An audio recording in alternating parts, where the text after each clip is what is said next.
मंच पर विराजमान मेरे अजीज मित्र डॉक्टर अंबुमणि रामदास, भारतीय जनता पार्टी के प्रदेश अध्यक्ष श्री राधाकृष्ण जी, श्री जी.के. मणि, श्री मणियन, श्री ए. वेलू, श्री ए.के. मूर्ति,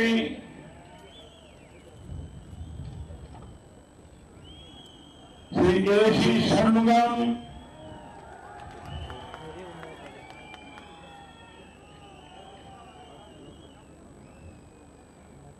अनैवरुक्कम वणक्कम। पोंगल अनैवरुक्कम येनत पांडु लालटुक्कल इंद जयमंडल येनाकको जयम आलिकका वेंडुगिरन। मैं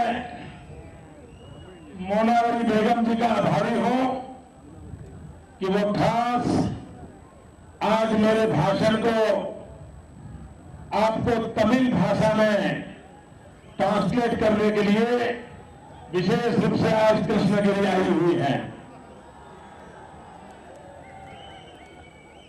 சகோதரர்களே, அவர் அனைவருடைய தலைவர்களுடைய பெயர்கள் கூறிவிட்டார்கள். முனவரி பேகமுக்கு அவர் நன்றி சொல்கிறார். அவர்களுடைய இந்த உரையை நான் உங்களை மொழிபெயர்க்க போகிறேன். भाइयों बहनों, चुनाव घोषित होने पहले मैंने कहा था कि एक आंधी चल रही है और जैसे जैसे चुनाव निकट आएगा ये आंधी सुनामी में बदल जाएगी। சகோதர சகோதரிகளே, இந்த தேர்தல் அறிவிக்கிறதுக்கு முன்னாடியே நான் சொன்னேன், ஒரு பெரிய அலையாக வந்து கொண்டிருக்கிறது. தேர்தல் நெருங்க நெருங்க இந்த காற்று, இந்த புயல் சுனாமியாக மாறும். ये पहला चुनाव ऐसा है कि जिसमें राजनीतिक दल चुनाव नहीं लड़ रहे हैं। ये पहला चुनाव ऐसा है जहां उम्मीदवार चुनाव नहीं लड़ रहे हैं। ये पहला चुनाव ऐसा है जहां देश के करोड़ों करोड़ों नागरिक चुनाव लड़ रहे हैं। சகோதரர்களே, இந்த தேர்தல் கட்சிகளுக்கு உண்டான தேர்தல் அல்ல. இந்த தேர்தல் வேட்பாளர்களுக்கு உண்டான தேர்தல் இல்லை.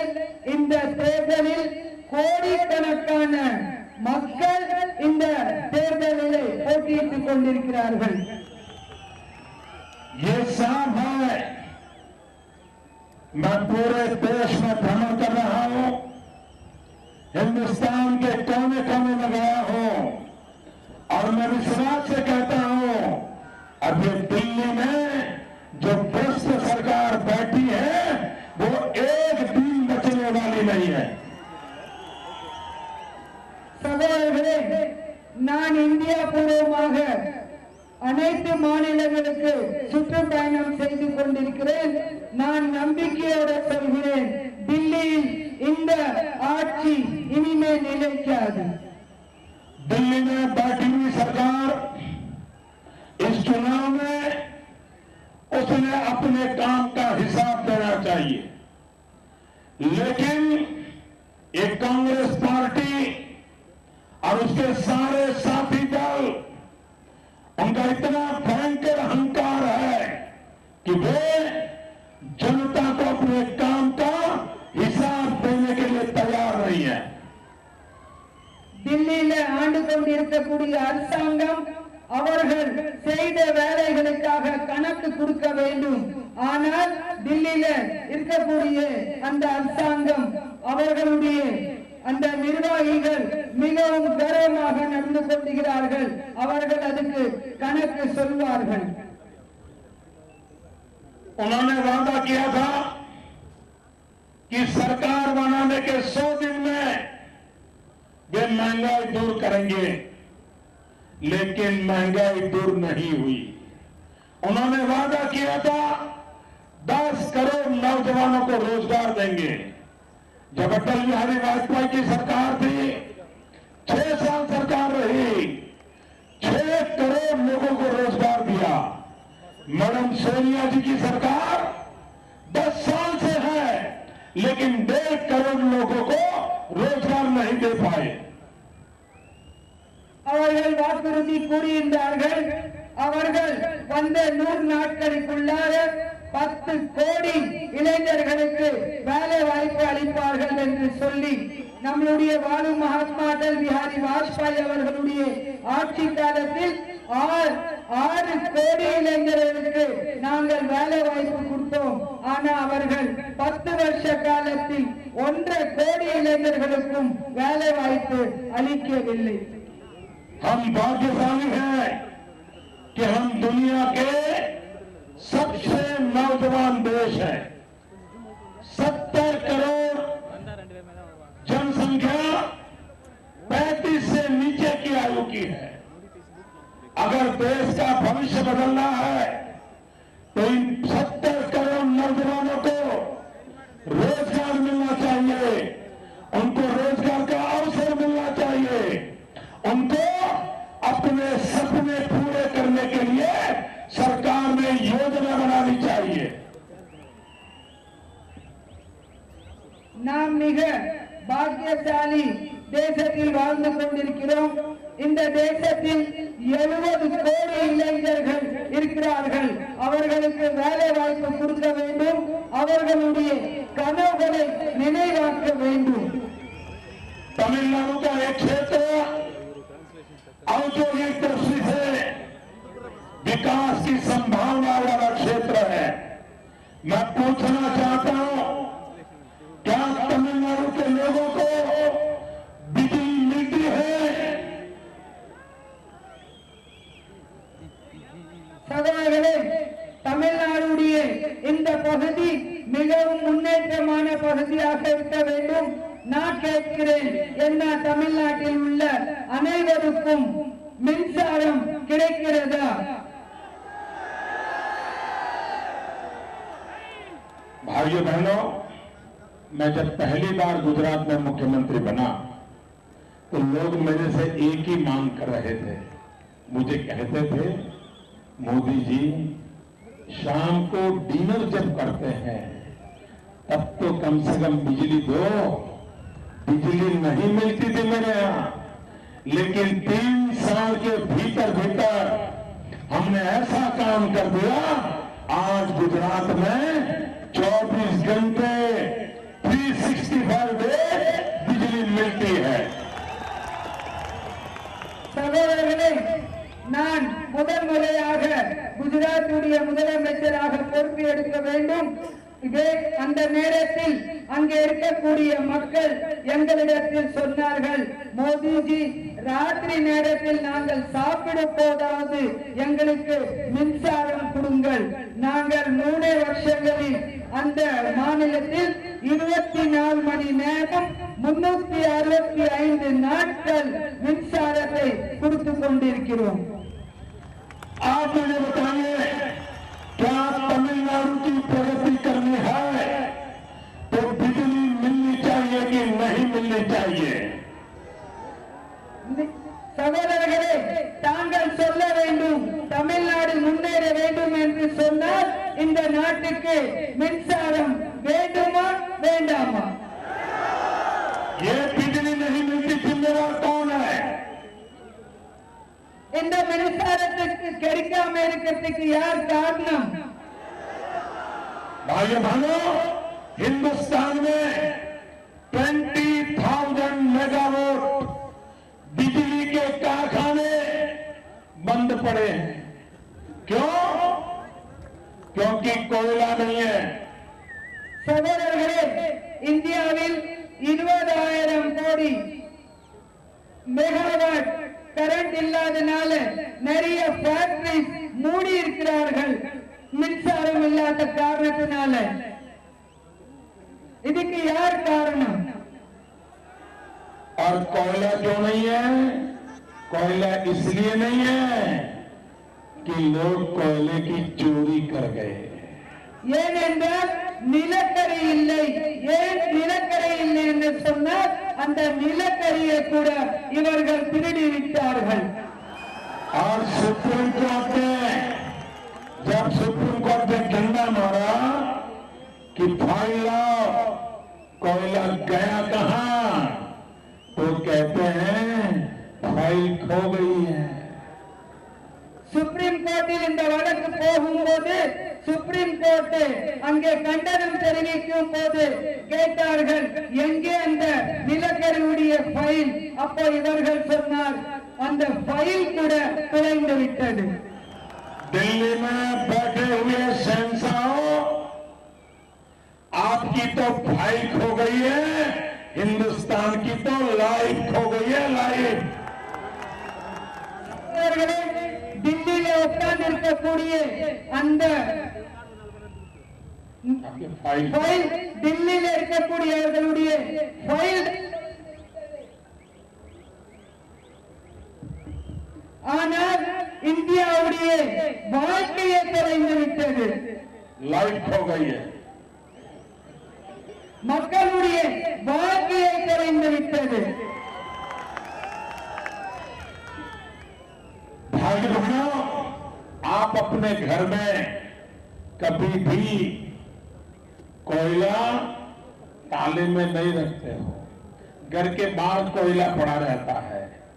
कोई भिखारी भी कोयले की चोरी नहीं करता, कोई चोर भी कोयले की चोरी नहीं करता है।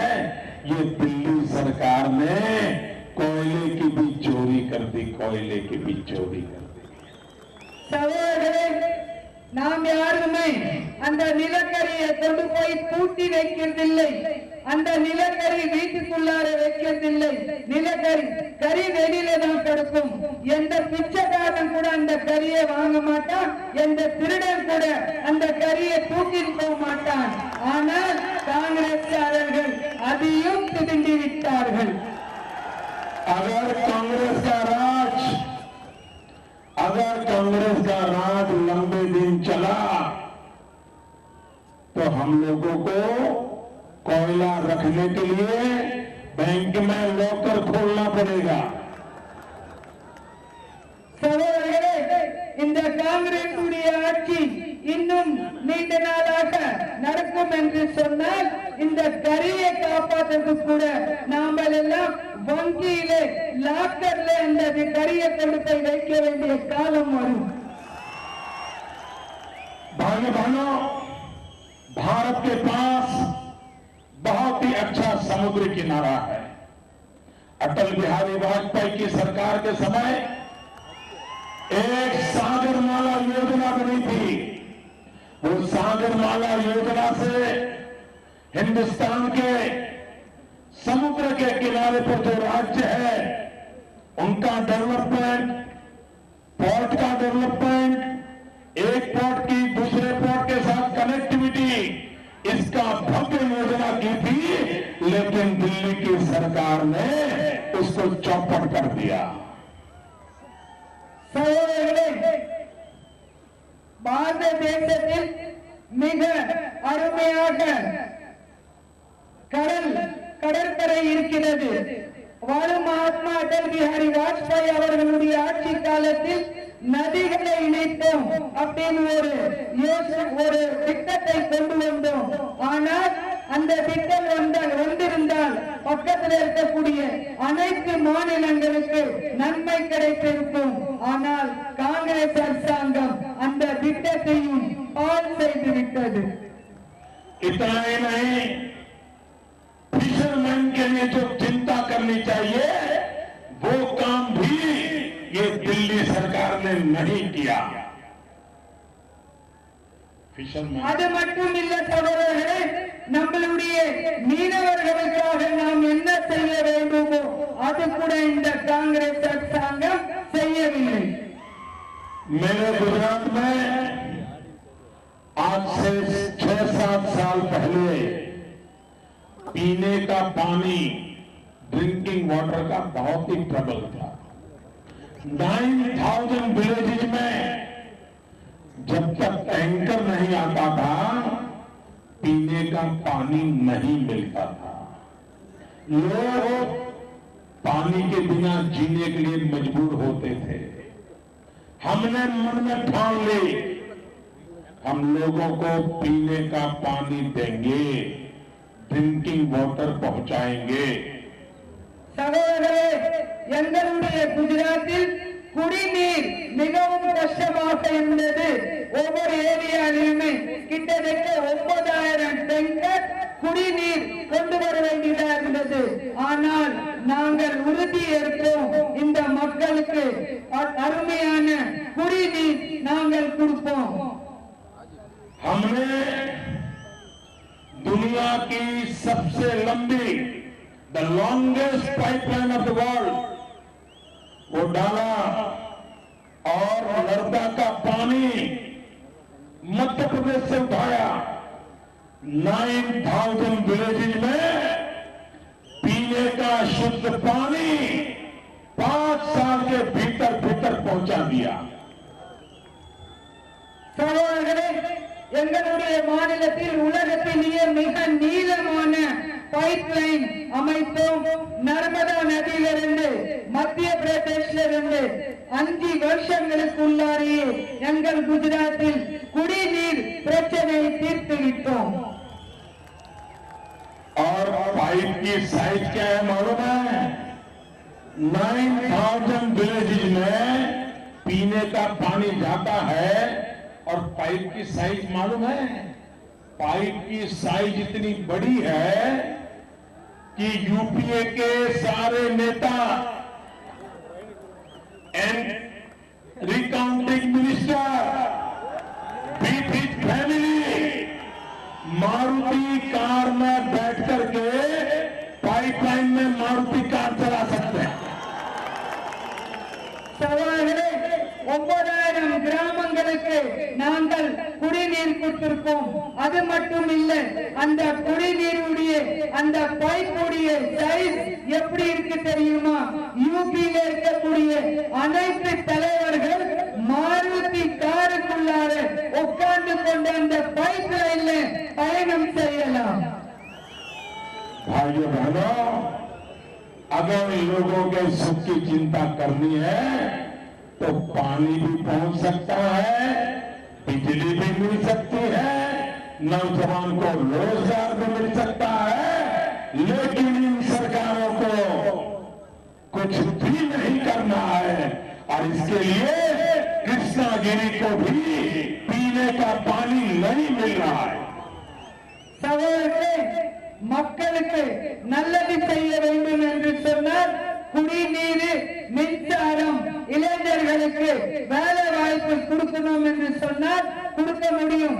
ஆனால் அவர்களால இந்த கிருஷ்ணகிரிக்கு கூட குடிநீர் கிடைப்பது கஷ்டமான காரியம்.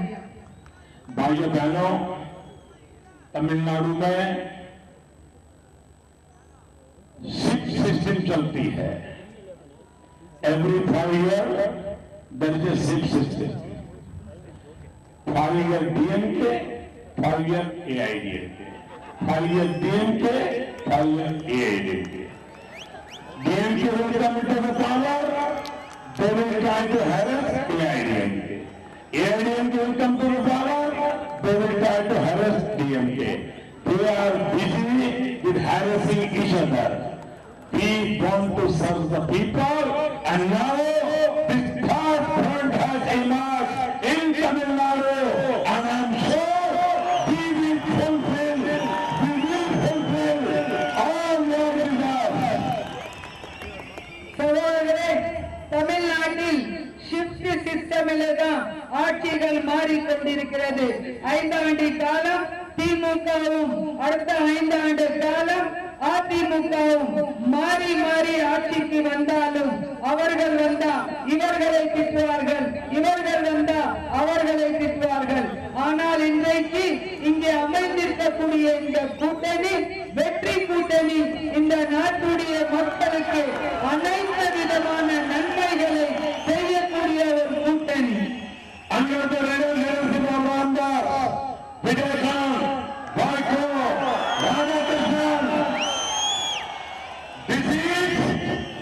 viable alternate. This is viable alternate, and this alternate in future also we will take care of the upliftment of the people of Tamil Nadu. சகோதரர்களே, அவர் சொன்ன மாதிரி இங்க இருக்கக்கூடிய கூட்டணி கட்சி தலைவர்கள் மிக நெருக்கமான கூட்டணியாக இதை அமைத்திருக்கிறார்கள். ரொம்பவும் வலுவான இந்த கூட்டணி அமைந்திருக்கிறது. அந்த வரக்கூடிய நாட்களில் கூட இந்த கூட்டணி மறுபடியும் தொடரும் என்பதை தெரிவித்துக் கொள்கிறோம். This is a strong, viable alternate. This is the first time non-Congress strong, viable alternate.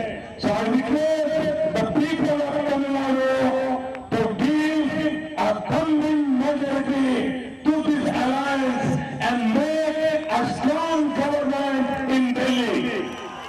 சகோதரர்களே, மிக உறுதியான இந்த கூட்டணி முதன்முறையாக இந்திய வரலாற்றில் முதன்முறையாக இந்த கூட்டணி அமைந்திருக்கிறது. நீங்கள் அனைவரும் அங்கே இருக்கக்கூடியவர்களுக்கு அதிர்ச்சி வைத்தியம் கொடுக்க வேண்டும். இந்த கூட்டணியை வெற்றி பெற்ற செய்ய வேண்டும். வணக்கம். பாரத் மாதா கி, பாரத் மாதா கி.